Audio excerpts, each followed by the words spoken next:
Olá, meu amigo, minha amiga, sejam bem-vindos ao nosso Portal do José, iniciando mais uma semana com esse nosso primeiro encontro nesta segunda-feira, trazendo imagens muito interessantes e curiosas e informações muito importantes sobre esse julgamento que começa amanhã no Supremo Tribunal Federal, que certamente converterá a figura do inelegível, junto com a sua ORCRIM, da condição de indiciado para a condição de réu.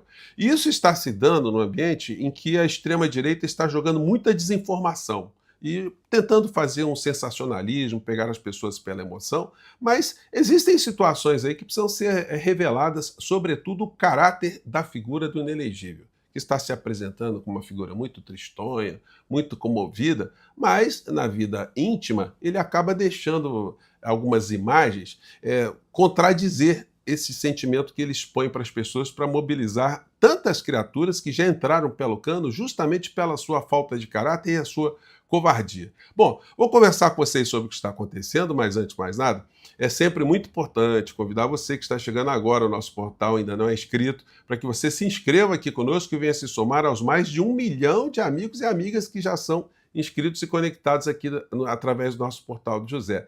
Conheça também os nossos outros vídeos. Se você gostar, compartilhe e recomende. Nunca se esqueça do seu joinha, seu comentário e, se puder, venha também para o nosso clube de membros. Você aqui é muito bem-vindo e muito bem-vindo. Gente, olha, é impressionante como é que essas criaturas vão cometendo alguns atos que vão revelando as suas essências, né? Eu mostrei para vocês aqui uma figura que até então não entrava muito no debate político, mas como ela é esposa do Dudu Bananinha e está se expondo publicamente, politicamente, ela virou sócia do Dudu Bananinha, logo ela acaba também tendo a sua participação no cenário político exposta também. E aqui, gente, eu vou resgatar para vocês aqui um vídeo que ela publicou há 5 anos atrás, dizendo que um deputado federal ganha muito pouco, que ela estava passando perrengue com o Dudu Bananinha. Vamos acompanhar isso aqui? Vamos lá. Fala, criatura. Gente, falar uma coisa pra vocês, por causa das mensagens que eu tô recebendo. Mas a gente tem que perder isso de achar que político é milionário, que é normal político andar de jatinho e viver em luxo, porque não é. Aliás, não deveria ser. Por que a gente tá acostumado a achar isso, né? Tem muitas pessoas que acham que a vida de político, a vida em Brasília é muito glamurosa, quando na verdade não deveria ser. Político é rico se já for de família, sabe? Se já vem de uma família de bens, ou Se não é e aparece com muitos bens, é político ladrão, né? É isso que a senhora está querendo dizer, né? então aplicou o seu salário, né? Economizou o seu salário e aplicou em ações, em investimentos, em... Aliás, a senhora poderia explicar como é como o marido da senhora, com 1 ano trabalhando, vamos dizer assim, né, entre aspas, como escrivão de Polícia Federal, ele conseguiu comprar um apartamento em Copacabana. É uma coisa muito importante. É uma figura que tem um talento para investir dinheiro. A senhora, como psicóloga, poderia dar dica para as pessoas, né, como organizar o cérebro para conseguir esse ganho patrimonial extraordinário, né? Mas vamos continuar. Deu em algum negócio, né? Que lhe traga mais renda, outras rendas, mas não é compatível com vida de político, altos luxos, entendeu? Pois isso aí é o que nós sabemos, né? Aí a senhora coloca no seu Instagram as fotografias de uma vida com muito luxo, né? Circulando por todos os lados, com muitos bens, com a família morando no exterior, gastando muito dinheiro, né? Então é complicado. A senhora contradiz, inclusive, o seu marido, que está dizendo que está fazendo muito sacrifício para ficar fora do nosso país. E a senhora, inclusive, está excluindo vídeos. Eu tentei resgatar um vídeo da senhora aqui, mas está escrito aqui, ó. O vídeo foi excluído. Esse vídeo não está mais disponível.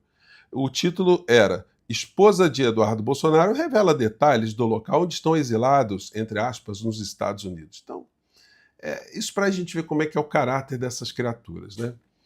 Nos jornais de ontem, eu comentei com vocês que os jornais, os jornalões de direita, que são todos de direita, não dá para dizer, jornal liberal, tudo direita, todos ligados ao rentismo, ao financismo, a interesses corporativos poderosos, enfim. E a Folha de São Paulo ontem publicou na sua manchete principal o seguinte título: Processo da trama golpista no STF é mais rápido que mensalão. Então, dando a ideia que está havendo um assodamento agora. Só que isso não é verdade, tá, gente? Vamos pegar aqui apenas um trecho do que aconteceu com o presidente Lula e que está acontecendo com o Bolsonaro em situações que eles sempre gostam de fazer algum tipo de equivalência. Olha a data aqui que a Polícia Federal indiciou o inelegível Sorcrim. Foi no dia 21 de novembro de 2024. Polícia Federal indicia Bolsonaro, Braga Neto, Heleno, Ramagem, Valdemar, mais 32 inquéritos sobre tentativa de golpe. O inquérito foi para o Procurador-Geral da República. O Procurador-Geral da República ele só fez a denúncia contra essa Orcrim no dia 18 de fevereiro de 2025. Transcorreram em torno de 90 dias. Vamos resgatar aqui como é que foi 90 dias entre a conclusão do inquérito e a denúncia do Procurador-Geral da República. Quando a gente pega no que aconteceu com o presidente Lula, no caso do tal triplex, ele foi indiciado no dia 26 de agosto de 2016. No dia 14 de setembro, 3 semanas depois, os procuradores da Lava Jato apresentaram a denúncia contra o petista, aquele episódio do PowerPoint. E a denúncia foi aceita pelo Sérgio Moro 6 dias depois, no dia 20 de setembro daquele ano. Aí demorou mais o tempo para o Moro julgar. O Moro julgou o Lula no dia 12 de julho de 2017. Então, se as coisas transcorrerem com a mesma velocidade que transcorreram no episódio do presidente Lula, o Bolsonaro vai para a gaiola muito mais cedo do que a vã filosofia poderia imaginar. Então não procede essa história que está havendo um assodamento na velocidade do julgamento inelegível. Bom, quem está mais complicada nessa segunda-feira também é a senhora Carla Zambelli, que já está com o 4º voto contra ela. Flávio Dino dá o 4º voto para condenar Carla Zambelli por perseguir homem armado. Então é o seguinte, há notícias que ela está muito deprimida, muito cabisbaixa, e nenhuma fala do Bolsonaro em relação a ela, hein? Ela vai para a cadeia, Bolsonaro e o bolsonarismo estão todos mudos, estão todos calados. E essa é a primeira pancada que ela vai levar, porque virão outras aí na sequência. Vai perder o mandato, não tem como ela segurar, não. Como o julgamento dela está se dando no plenário geral, por quê? Porque ela foi denunciada antes da regra no Supremo Tribunal Federal ser modificada para terem julgamentos em turmas, para ficarem mais otimizados, mais céleres os julgamentos que batem lá no Supremo Tribunal Federal. Por essa razão, ela está sendo julgada no plenário. Mas quando tiver o 6º voto, já for uma maioria, e aí, enfim, ela não tem mais o que fazer. Vai ter que se apresentar e provavelmente lá no Congresso Nacional ela terá que ser cassada também, porque é um absurdo uma pessoa ser condenada criminalmente e ser aliviada no Congresso Nacional. A conferir. Bom, a anistia tem aval de pelo menos 1/3 da Câmara, mas apoio cai incluir Bolsonaro veja cada voto. Aí o Estadão fez essa matéria também, aventando a possibilidade de uma anistia. Que isso contrasta totalmente com o clima que a gente vivenciou no nosso país quando teve o 8 de janeiro, que todo mundo viu o que tinha acontecido. Agora, parece que eles vão querendo que nós esqueçamos tudo que se deu no Brasil para, olha, não foi tanto assim, não foi tão... Foi sim, foi muito complicado. E o que nós vimos hoje, estamos vendo hoje nas redes sociais, é apenas o chororô da extrema-direita reproduzindo esse mantra. Olha, a cabeleireira, condenada a 14 anos, isso é um absurdo. Essa cabeleireira, ela queria me mandar para a tortura, mandar você, meu caro amigo, minha cara amiga, para a tortura, porque o que eles queriam fazer com as pessoas é isso que eu já mostrei para vocês, olha, que ninguém fica levando isso em consideração. Pergunta a senhora Débora e pergunta a essa gente toda do 8 de janeiro o que elas queriam fazer conosco, se não era exatamente isso aqui que eu estou mostrando para vocês muito rapidamente aqui, tá? São fotos aqui de presos políticos que foram torturados e foram mortos, e depois foram apresentados atestados médicos falsos, dizendo que eles estavam em tiroteio com as forças de repressão. Gente, enfim, vocês já conhecem a história, né? Então não dá para ter peninha dessas criaturas, não. são todos bandidos e se eles conseguissem o intento, eles estariam ali usando essas fotos que eles fizeram deles mesmos, né, para se ufanarem de como eles foram destemidos ali num processo golpista aqui no Brasil. E aí vão pegar a última calhordice, o último mau caratismo, a última vigarice do inelegível antes do julgamento de amanhã, ele se apresenta fazendo essa lamúria aqui da senhorinha que foi presa lá e tal, né? Hoje, sexta-feira, 21 de março. É o dia do meu aniversário. Mas também um dia muito triste. Tá muito triste. Vocês estão vendo que ele tá triste, né? O primeiro voto em plenário virtual, Alexandre de Moraes começa condenando. Percebam o fundo musical, o pianinho tocando, coisa triste, né? Parece aquelas radionovelas antigas, né? A Débora, aquela senhora que tem 2 filhos pequenos, que usou seu batom, começa condenando ela a 14 anos de cadeia. Isso é desumano. Pois é, essa é a imagem da figura muito cabisbaixa. Logo após, no aniversário da sua cônjuge, ou cônjuge, né? Como diz o outro, o astral da criatura estava assim, ó. Vamos pegar. Talvez seja mais ativo que todos vocês.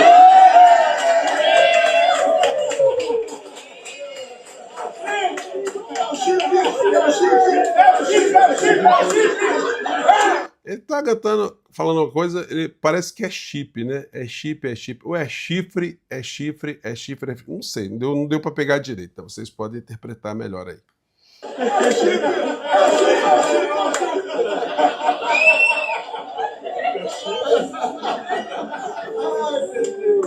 Muito, muito tristinho, preocupado com a senhora Débora, né? Peguei aqui no vídeo do Weintraub, né, que está acompanhando também as coisas desse clã, porque ele conheceu de perto, ele conviveu com as criaturas, e ao ver as cenas também, o comentário que ele fez foi muito parecido com o que eu já fiz aqui no nosso Portal do José, e você já sabe mais ou menos se o que ele dirá, e que eu já disse, se tem algum fundamento, se aproxima dos fatos reais, da realidade ou não. Vamos lá. É o chip, Abrão. Que perseguição, hein? Ontem tava chorando. Eu não sei, eu acho que o casamento é de fachada. Eu acho que é tudo fachada. Eu já expliquei para vocês que o casal tem uma relação muito estranha, e do ponto de vista jurídico, eles nem comentam isso, né? Porque ele casou com ela com separação total de bens, ele fez, logo depois que começaram a namorar, fez um contrato pré-nupcial, porque ele já estava escaldado com os 2 casamentos anteriores, que as esposas ficaram muito endinheiradas, tomaram dele um grande patrimônio e conheciam muitas informações sobre a vida patrimonial da figura do inelegível e também dos seus filhotes, até porque uma das ex-esposas entrou no casamento sem ter nenhum patrimônio e saiu com 7 apartamentos. E reclamou, né, oficialmente, com um boletim de ocorrência, chamando o Bolsonaro de ladrão, segundo a revista Veja, numa reportagem que eu já compartilhei aqui com vocês, mostrou que ele teria subtraído joias no valor de R$200 mil, isso há muitos anos atrás. Alguns dólares, eu não lembro se eram $100 mil, $200 mil, mas era dinheiro pra caramba. Era mais de R$2 milhões em dinheiro de hoje, né? Então, são essas as situações que mostram o caráter dessas criaturas. Agora, e amanhã no julgamento? Bom, amanhã no julgamento, preparem-se, nós vamos ter aí um rito, que é a leitura do relatório pelo ministro Alexandre de Moraes, a abertura dos trabalhos sendo feita pelo Zanin, e a leitura da acusação, das peças de acusação, no máximo em meia hora, pelo Procurador-Geral da República. Será feito ali um relato contundente. E aí, cada advogado de cada réu terá 15 minutos para falar. Aí, gente, preparem-se para as lamúrias, porque todas as preliminares que já foram arguídas já foram detonadas. Então, ali nós vamos ver advogados fazendo chororôs e tentando convencer as pessoas que estiverem assistindo a sessão do Supremo Tribunal Federal que o 8 de janeiro não aconteceu. que foi uma coisa menor, todo mundo com batom, todo mundo com algodão doce, todo mundo brincando no parquinho. Eles não queriam ditadura, não queriam derrubar o presidente Lula, eles não queriam uma ditadura com Bolsonaro no poder, intervenção militar, não, nada disso. Eles queriam uma paz total, eram todos frades franciscanos que estavam ali tentando fazer com que o nosso país ficasse muito melhor do que é nos dias de hoje, né? Acredite se quiser. Então nós vamos ver aí muita cara de pau amanhã. E eu comentarei com vocês depois de assistir essa sessão do Supremo Tribunal Federal. Vamos abordar aqui as questões técnicas e as questões jurídicas e políticas também, né? Um grande abraço, gente, e mais tarde eu volto. Tchau!